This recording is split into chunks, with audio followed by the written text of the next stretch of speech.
Bonjour à tous, ici Sébastien. J'ai l'honneur d'accueillir Taylor Edward que j'ai rencontré lors d'un Boost Breakfast organisé par Vanessa et Margot.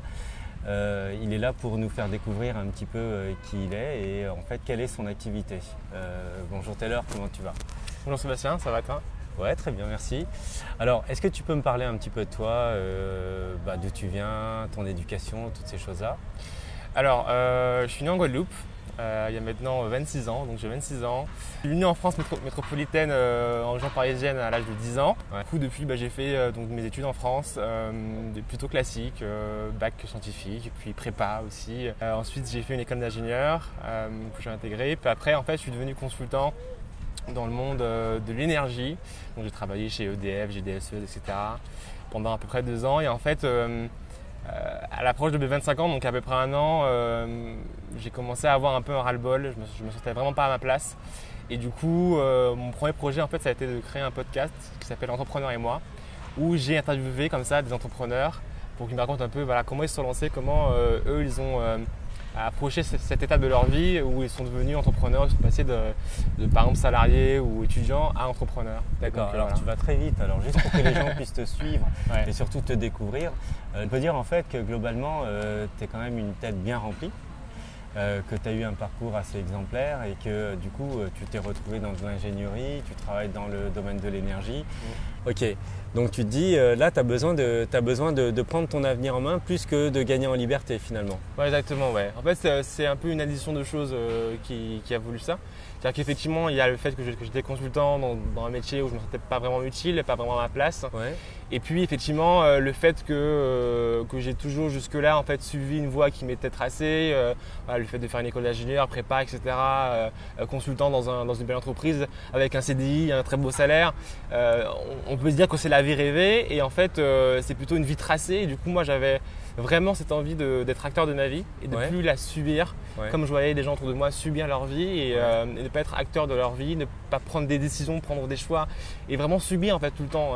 Et voilà, donc du coup, c'est ce qui a motivé ma décision de prendre un autre chemin en fait. Je suis quelqu'un qui aime beaucoup les défis, les challenges, les aventures. Ouais. Et donc ouais aussi, cette envie-là en se disant on est jeune, c'est aussi le moment d'en profiter avant d'avoir des engagements, une famille, etc. Donc c'est vraiment le moment aussi de partir à l'aventure et de pouvoir apprendre des choses et de vivre des expériences uniques.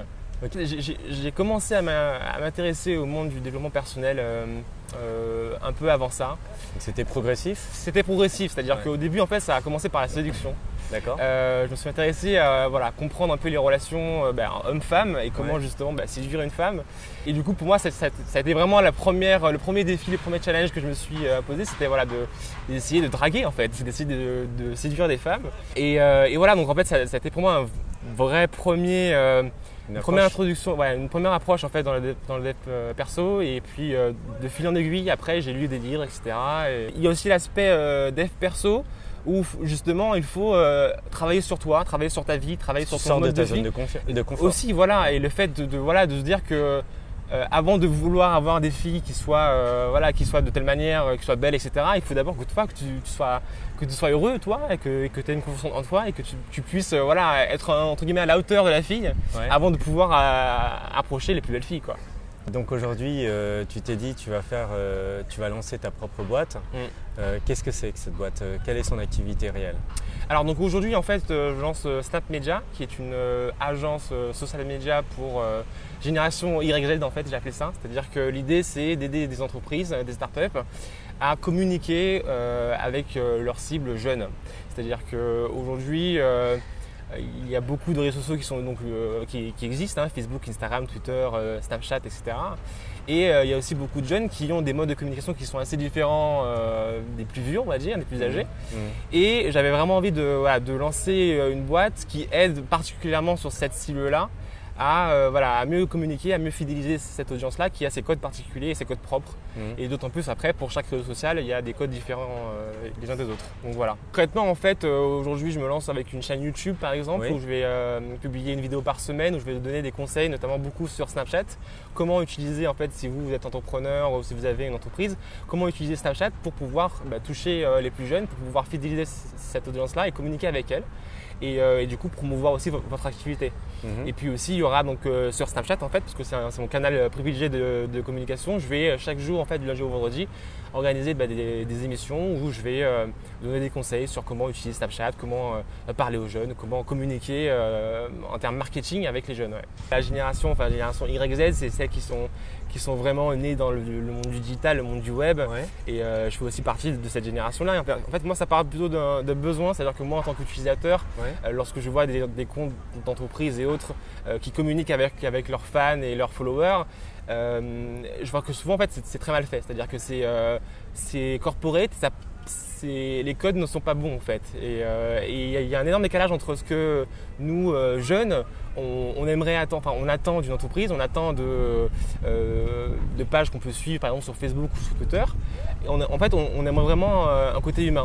Et par exemple, il y a plusieurs marques aujourd'hui qui ont réussi, notamment Michel Augustin, qui arrive à donner ce côté très humain avant tout. Parce que voilà, on parle de réseaux sociaux, donc c'est avant tout social, et du coup il faut qu'on ait ce côté humain. Que en fait les modes de communication suivent les générations, et aujourd'hui les générations YZ, donc nées on va dire à partir des années 90, qui zappent vite, qui ont besoin de changement, qui ont besoin de nouveautés, de défis, de challenges, un peu comme moi. Et du coup il faut s'adapter à leur envie. On trouve en tout cas, chez mes amis, etc., que le besoin de communiquer avec un être humain est fort et important. Plutôt que d'avoir des messages corporate business, c'est plus vraiment la même cible. Pour moi, avant tout, c'est un problème générationnel, c'est-à-dire qu'il faut avant tout s'adapter à sa cible. C'est-à-dire qu'on ne parle pas de la même manière à quelqu'un qui a 45 ans aujourd'hui que quelqu'un qui a 25 ans. En tout cas, si on veut qu'il soit intéressé par notre message, il faut évidemment s'adapter à la manière dont il vit, la manière dont lui a besoin de ton produit. Et donc du coup, effectivement, pour moi, c'est important avant tout de s'adapter aux générations. Comment tu construis ton business autour de ça? Et notamment quelque chose qui te permette de vivre et qui te rapporte. Alors pour moi, il y a trois choses essentielles dans mon activité. D'une part, il y a tout ce qui est stratégie, c'est-à-dire vraiment accompagner les entreprises sur comment aujourd'hui elles veulent par exemple mettre en avant un produit ou une offre, etc. Comment est-ce qu'on peut les aider à adapter, à mettre en place une stratégie de communication, de marketing sur les réseaux sociaux. Donc c'est vraiment ça, c'est hyper important parce qu'il faut prendre le temps de la réflexion, du recul et voir un peu où est-ce qu'on va aller, comprendre son marché, comprendre ce qui se fait aujourd'hui en termes de concurrence et puis comprendre ce qui est adapté aujourd'hui en termes de stratégie. Et puis après, il y a tout ce qui est bien sûr opérationnel, donc c'est construire avec l'entreprise les articles de blog, les infographies, les images, les photos, les vidéos, etc. Et puis la partie aussi mesure de la progression, mesure du succès, où on regarde un peu les ROI, c'est-à-dire est-ce que nos actions vraiment ont rapporté, est-ce que ce qu'on a investi finalement a pu nous ramener des fruits. Et du coup, c'est aussi dans une logique d'amélioration continue où justement on va se servir des chiffres et des stats pour pouvoir améliorer nos actions, etc. Est-ce que Taylor a une vie? C'est ça la grosse question en fait. Oui, j'ai une vie. Oui, bien sûr, j'ai une vie, mais effectivement, je suis passionné par ce que je fais. Pour moi, ce qui est important, c'est effectivement, c'est de trouver là où tu peux amener de la valeur aux autres. Et au départ, je suis ingénieur. Aujourd'hui, j'ai une agence social media. Et en fait, ce qui est important, voilà, c'est de trouver là où tu peux vraiment amener de la valeur, là où tu peux vraiment aider les autres. Et pour moi, aujourd'hui, ça passe par ça. Peut-être que demain, ça passera par autre chose. Peut-être que je vais aider demain les gens à jardiner, j'en sais rien. Mais voilà, en tout cas, c'est ce qui me passionne aujourd'hui. Effectivement, oui, j'ai une vie. Non, mais je fais référence à, par exemple, le livre de Tim Ferriss qui est La semaine des 4 heures. Bon, est-ce que c'est une réalité en fait? On peut vraiment travailler que 4 heures dans la semaine et puis construire son business et kiffer sa life, tu vois, globalement. Moi, j'y crois pas à ça. Tu crois pas? Mais pourtant, en fait, vu tout ce que tu fais, tu pourrais te contenter de travailler que 4 heures, tu vois, et te focaliser sur un truc. Je dis juste ça. Non, je crois pas à ce mythe de la semaine de 4 heures. D'une part, alors, est-ce que c'est possible? J'imagine que oui, mais pour moi, en tout cas, si tu veux monter ton business et le mettre un peu en mouvement, c'est très difficile de travailler 4 heures par semaine. Pour moi, il faut vraiment, D'autre part, pour moi, il y a le travail entre guillemets, il y a aussi le fait d'être toujours obsédé par son activité, par ce qu'on a envie de faire.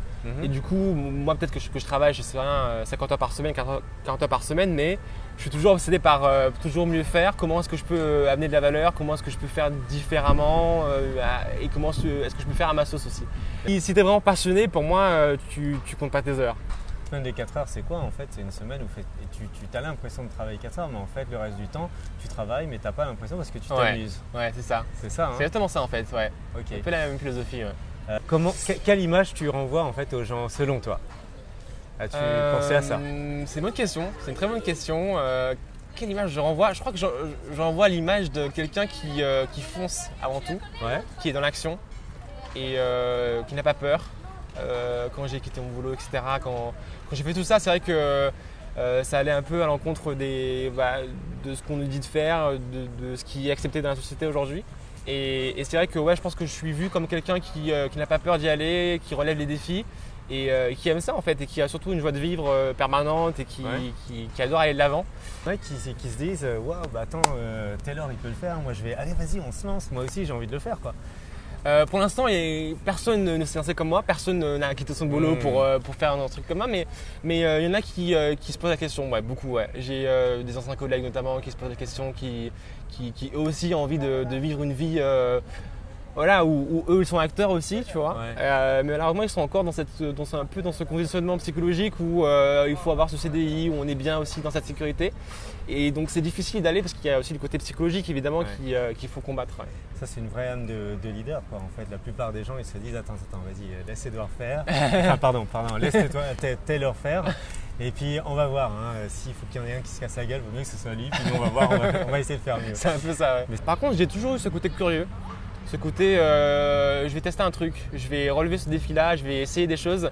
Mais j'ai pas eu ce côté où entrepreneur, où je vais lancer où je vais un peu leader aussi. J'ai jamais vraiment eu ça en fait, parce qu'au final, j'ai toujours suivi un peu ce qu'on me disait. J'ai jamais vraiment remis en question les choses. Par contre, j'ai toujours été curieux, d'en savoir plus et d'avoir envie de découvrir des choses. Et en fait, je crois que je change assez vite d'envie. Ça c'est aussi un côté qui est important chez moi, c'est que j'étais petit, j'ai voulu être géologue, archéologue, j'ai voulu être pompier aussi à un moment, j'ai voulu faire plein de métiers différents parce que j'ai cette envie de découvrir des choses et aussi parfois un peu de switcher et d'aider différemment les gens. Enfin, c'est assez bizarre chez moi mais voilà. D'accord. Alors j'ai la chance d'avoir des parents qui sont neutres en fait. C'est-à-dire qu'ils ne sont pas forcément… alors, ils ne sont pas contre, pas du tout contre. Ils me disent « fais, vas-y ». C'est-à-dire que pour eux, en fait, le meilleur moyen de grandir, c'est d'apprendre par soi-même. Et pour moi, c'est vraiment important ça aussi, cette démarche-là d'essayer par soi-même des choses et du coup d'apprendre par soi-même et éventuellement de se rétamer, mais aussi ensuite de se relever par soi-même. Et voilà. Ils m'ont jamais imposé A ou B, ils m'ont dit si tu veux faire Z, vas-y, enfin, c'est pas grave. Parce qu'on fait toujours les choses, j'imagine, étape par étape. Bien sûr. Ta première étape, ça va être de faire quoi par exemple? La première étape, ça va être de me créer mon audience par rapport à Snap Media. Donc d'essayer de cibler vraiment les entreprises, etc. Ceux vraiment qui ciblent les jeunes, qui veulent communiquer aux jeunes et du coup de commencer à trouver des clients qui ont envie d'être accompagnés, qui ont envie que je les accompagne, que je les aide pour stratégie, pour l'opération, etc. Quelle est en fait ta stratégie? Ma stratégie aujourd'hui, c'est avant tout trouver des clients. Il y a deux choses. Si tu veux, c'est effectivement construire une audience, construire une légitimité, on va dire, un peu dans ce milieu des agences et des marketing, social media, etc. Et puis, il y a le côté aussi, effectivement, trouver des clients qui, effectivement, vont aider l'entreprise à avancer et pouvoir produire plus de contenu, etc. Très pragmatique dans le sens où je ne suis pas dans la construction d'un produit ou d'un service, mais vraiment dans le fait d'amener directement de la valeur. Et j'ai pas besoin de valider mon modèle, on va dire. C'est-à-dire qu'aujourd'hui, le modèle de l'agence, il est validé, il est connu. Et aujourd'hui, c'est avant tout trouver des clients pour pouvoir lancer la machine. Les startups, souvent, elles naissent d'une idée de génie. Elles naissent de gens qui sont plutôt ingénieurs, qui sont capables de développer du code. Et au final, derrière, il n'y a personne qui sait vendre le produit. Et en fait, une startup doit toujours avoir de combats à mener. C'est donc un produit qui répond à une demande. Et puis derrière, le fait de devoir en permanence vendre ce produit. Et toi, en fait, dans ta démarche, moi, je vous appelle les néo-entrepreneurs, entre guillemets. C'est les gens, en fait, qui sont là tout de suite à l'écoute du marché et qui dit bon bah qu'est-ce que je peux leur apporter comme valeur ajoutée. Ça, je trouve ça génial. C'est-à-dire que c'est vrai que je suis pas dans la démarche effectivement de construction de MVP par exemple où je vais essayer de tester un peu le marché avec un produit et puis je prends le feedback, je vais l'améliorer. Cela dit un peu, c'est un peu ça, mais je suis dans une démarche directement où je vais voir un client et je peux directement l'aider. Je peux directement lui proposer mes services. Est-ce que tu as des ambitions qui sont au-delà de ce projet-là? Ouais, bien au-delà en tant que personne, j'ai des ambitions assez importantes. En fait, pour moi, ce que j'aimerais le plus faire, c'est aider des gens à faire comme moi j'ai fait, c'est-à-dire vraiment trouver là où j'amène le plus de valeur.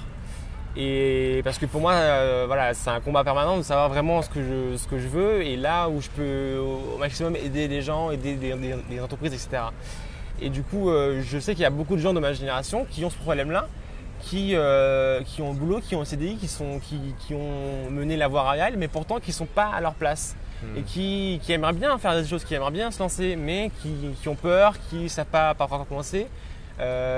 Qui sont un peu perdus et du coup ça par exemple c'est un truc que j'aimerais beaucoup faire. Qu'est-ce que tu as tiré en fait de cette première expérience, justement cette première approche auprès des entrepreneurs? Alors c'est sûr, le premier truc que j'ai appris, qui m'ont tous dit, c'est qu'au final il n'y a pas vraiment d'échec en fait. C'est que au pire tu apprends. Tu es vraiment un état d'esprit où tu n'es pas dans la démarche de dire je vais faire un truc et merde ça rate. Non, et tant mieux, j'ai appris. Et du coup tu ne peux que t'améliorer en fait, parce qu'au mieux ça réussit et au pire tu apprends en fait. Donc à partir du moment où tu as cet état d'esprit-là, tu peux tout faire. Donc voilà. Pour moi, ma boîte, c'est au moins du 5 ans.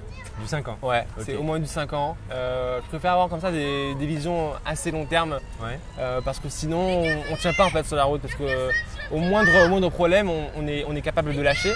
Alors que si je me dis que je suis parti pour 5 ans, je vais être beaucoup plus à même d'avoir cette motivation-là et me dire je continue de toute façon. Parce que pour moi, c'est plus qu'une boîte, c'est un projet de vie. C'est l'envie de faire quelque chose de ma vie, c'est l'envie d'aider les gens. Et j'adore ce métier aussi là de marketing, de réseaux sociaux, etc., de communication. Et voilà, donc pour moi c'est au moins 5 ans. Et puis après, peut-être aider d'autres gens à se lancer, à lancer leur projet, etc. 5 ans, c'est quand même pas mal de temps. Il y a des gens qui ont énormément réussi en 5 ans. Donc ça, c'est toujours l'idée majeure. C'est que commencer quelque chose aujourd'hui, vous allez voir, dans 5 ans, vous serez très très loin. Tu vois. En fait, très vite, j'aimerais beaucoup travailler avec une équipe. J'aime beaucoup cet esprit humain dans une boîte, dans une entreprise. Avoir ce contact, ce relationnel, pour moi, c'est hyper important. Et ça permet ensuite aussi d'être motivé, d'aller plus loin. Parce que tout seul, on avance vite, mais à plusieurs, on avance loin en fait, on va loin. Et du coup, je me dis là très très vite dans les prochaines semaines, je vais recruter des gens, je vais pouvoir intégrer des gens à mon équipe. Pour moi, mon rêve, c'est d'avoir des bureaux partout dans le monde et de pouvoir impacter le plus de monde possible. Et voilà.